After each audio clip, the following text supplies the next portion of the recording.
Salut les amis, salut les potos. Alors, troisième journée éliminatoire de la Coupe du Monde Zone Afrique. Il faut dire que les potos, les éléphants de Côte d'Ivoire recevaient aujourd'hui Gabon. Et les éléphants de Côte d'Ivoire se sont imposés sur le score de 1-0. Les potos, c'est une victoire vraiment très importante. C'est une victoire vraiment prestigieuse. Parce qu'il faut le rappeler les potos, avant cette rencontre, les éléphants de Côte d'Ivoire totalisaient 6 points. Les Gabonais également totalisaient 6 points. Donc je pense que c'est une rencontre qui était vraiment très importante.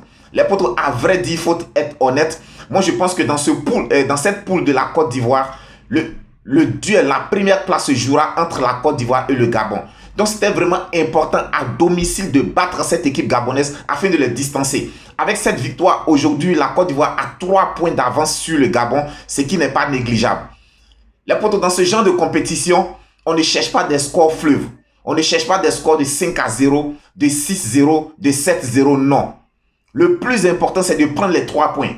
Et c'est ce que les éléphants de Côte d'Ivoire ont fait aujourd'hui. Ils ont assuré l'essentiel en prenant les 3 points. On a vu une équipe de Côte d'Ivoire aujourd'hui sérieuse. Très belle occupation du terrain. Très belle occupation du terrain. On a vu des joueurs concentrés. On a vu des joueurs sérieux, professionnels. Des joueurs qui vraiment avaient envie de démontrer que oui, c'est eux les champions d'Afrique en titre. Et ça, c'est vraiment important. Pour cette campagne des éliminatoires pour la Coupe du Monde, c'est vraiment important de pouvoir, dès le départ, prouver que oui, c'est nous les champions d'Afrique. Mais aujourd'hui, où je n'ai pas été d'accord avec MS Faye, c'est sur son choix tactique. Nous jouons à domicile. Les éléphants de Côte d'Ivoire, aujourd'hui, les potos, je pense que ce n'est plus un secret pour qui que ce soit. Nous avons les meilleurs attaquants sur le plan africain. Nous avons les meilleurs attaquants. Il n'y a pas d'équipe aujourd'hui sur le continent africain qui ne redoute pas la force offensive des éléphants de Côte d'Ivoire. Alors nous jouons à domicile. Je n'ai pas compris pourquoi est-ce que MS Faye a évolué dans un 3-5-2. Pourquoi cette prudence au niveau de MS Faye? Pourquoi cette prudence?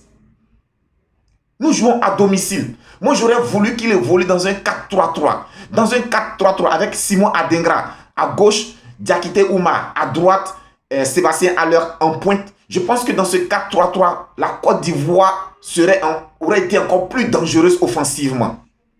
La Côte d'Ivoire aurait été plus dangereuse offensivement. Le fait d'évoluer en 3-5-2, il demandait beaucoup à nos latéraux. Il demandait beaucoup à Wilfried Senghor. Il demandait beaucoup à l'autre latéral gauche. Vraiment, ça a handicapé un tant soit peu nos actions offensives. Ça a handicapé nos actions offensives.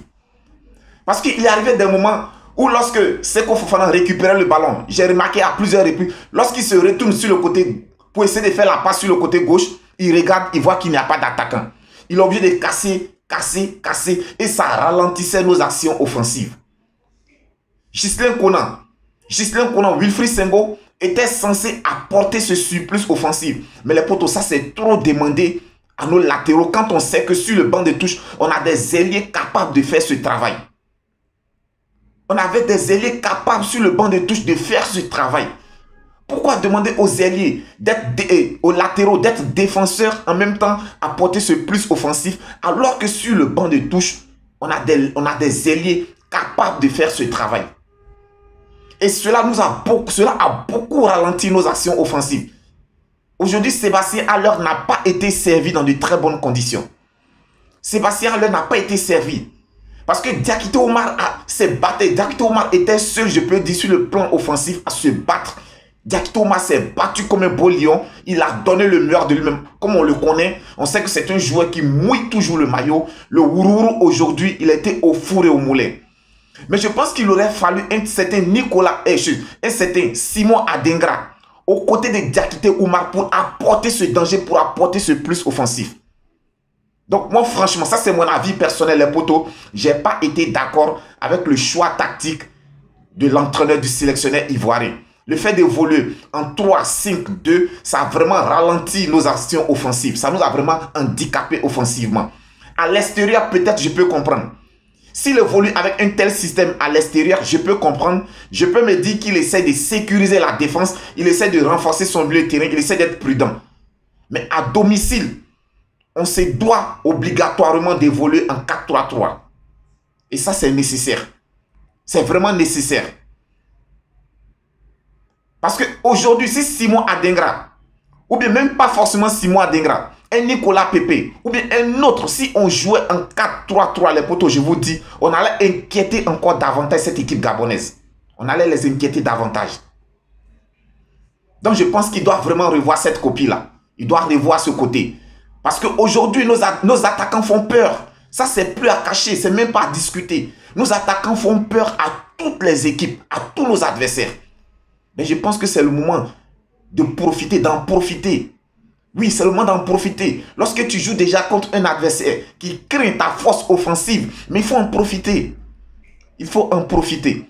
En premier temps, on démarre timidement notre match. On démarre timidement et le Gabon se crée la première meilleure occasion de la rencontre. Pierre-Emerick Aubameyang qui se présente seul face à notre portier. Heureusement pour la Côte d'Ivoire qui trouve le poteau. Heureusement. Heureusement que sur cette action, Pierre-Emerick Aubameyang s'est transformé en un poteau-camp. Il s'est transformé en un poteau-camp et c'est ce qui a fait la chance des éléphants de Côte d'Ivoire. Donc ça aussi, c'est un fait qu'il va falloir régler. On avait déjà constaté ça en Coupe d'Afrique. On encaissait toujours très tôt dans nos différents matchs. Et bien par la grâce, on réussissait à revenir dans la rencontre et à remporter nos matchs. Mais je pense que nous n'allons pas continuer. Il faut vraiment faire très attention à ce qu'on puisse toujours bien démarrer nos matchs. C'est vraiment très important. C'est vraiment très important. Au cours de ce match, les potos, il y a certains joueurs qui ont quand même tiré leur épingle du jeu. Je parlais tout à l'heure de Diakité Oumar, on le sait tous.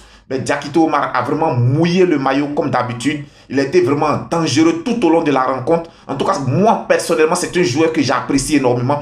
À chaque fois que Diakité Oumar a eu cette possibilité de porter le maillot orange, blanc, vert, en tout cas, il a honoré ce maillot-là. Et c'est ce genre de joueur, c'est de ce genre de joueur que nous avons besoin.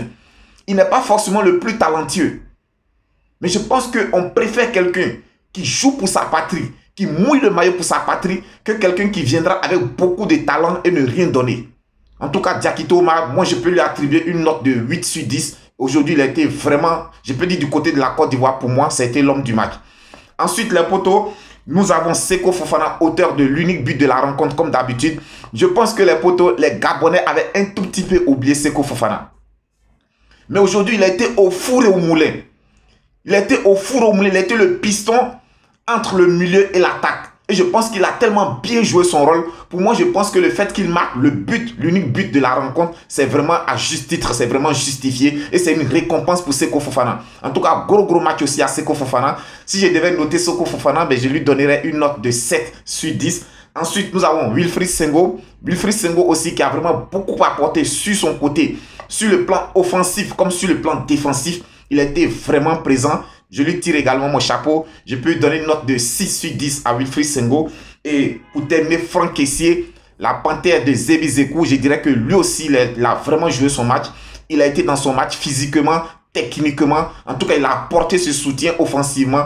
Malheureusement que son coup de tête trouve le poteau. Ça n'a pas été chanceux comme lors de la finale face au Nigeria. Je dirais que Franck Kessié a été vraiment capitaine exemplaire aujourd'hui. Le poteau, pour dire tout, en gros, je peux donner une note, en général, une note de 8 sur 10 aux éléphants de Côte d'Ivoire. Comme je l'ai dit, ils ont été vraiment sérieux. Ils nous ont encore fait plaisir.